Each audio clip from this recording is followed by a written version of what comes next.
Another race that was not really any surprise is the one for U.S. Senate. This is the one to replace Senator Thom Tillis eventually in November. Here are the results for the Democratic ticket. Former North Carolina Governor Roy Cooper winning quite comfortably tonight over all of his challengers. He definitely will move on to November. And here's a look at the rest of his challengers on the Democratic side. Let's go to Fox 8's Cassie Fambro, who is in Raleigh, where Cooper spoke to an excited crowd earlier. Cassie, no big surprise. I guess it's on to November now. Yeah, Neil, it's quite the dichotomy based on what Melissa was just saying about her party kind of somber and letting out. The party's getting out here in Raleigh as well, but the tunes are still echoing in the night air as everyone has left jubilant and excited about this road that now starts to November. Now, the small venue here in Raleigh did host a big crowd, and they were able to hear Roy Cooper offer remarks following those votes coming in fully in his favor as expected. Of course, a lifelong North Carolinian with decades of experience in North Carolina politics has the strong benefit of name recognition in this state. His opponent, Michael Whatley, has never held elected office, and that really highlights that difference between the two, with him being a lifelong political candidate, of course, Roy Cooper.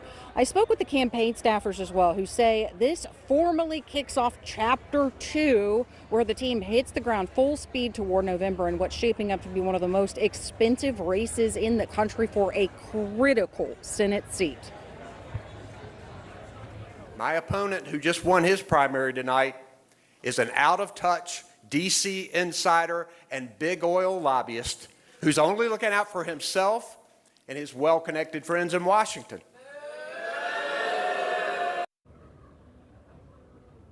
So that was Cooper coming out swinging against Whatley. We can expect more of that because it's really been very quiet with Cooper ever since he announced last July that he was going to run for the Senate seat. So expect to see some of those ads and a lot more interviews and content from Roy Cooper as he gets ready again, with Democrats hoping to flip that big Senate seat. Live in Raleigh, Cassie Fambro, Fox 8 News. All right, Cassie, thank you so much. And here are the results on the Republican side. Michael Whatley, the former Republican National Committee chair, easily winning his party's nomination tonight.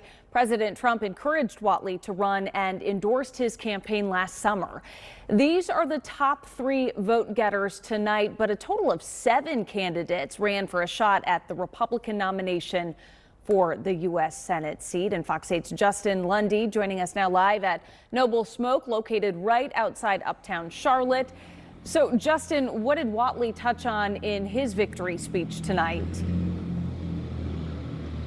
Katie, Whatley said that he was looking forward to November, even calling himself a conservative champion for North Carolina, and he'll be an ally for President Trump if he's elected into the U.S. Senate. But let me tell you, the crowd was also electric and even giving each other high fives before the results rolled in tonight. Now, in his victory speech, Whatley thanked voters, volunteers, his family, and President Trump. He wasted no time, just like Roy Cooper, calling out his opponent.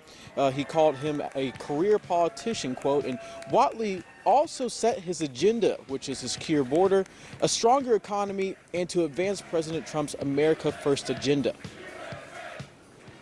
And in the Senate, I will aggressively push for tax policies, regulatory policies, and trade policies, which will strengthen our manufacturers, small businesses, and farmers. Tonight, North Carolina did not just choose a nominee. You chose a direction. Now, in that video you just heard, you could hear the crowd chanting USA.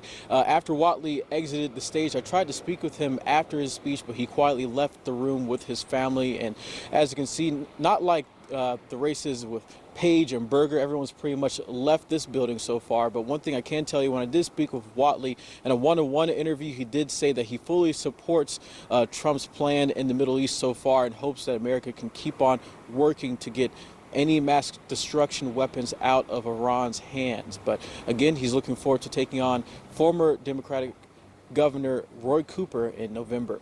Reporting live in Charlotte, Justin Lundy, Fox 8 News. All right, Justin.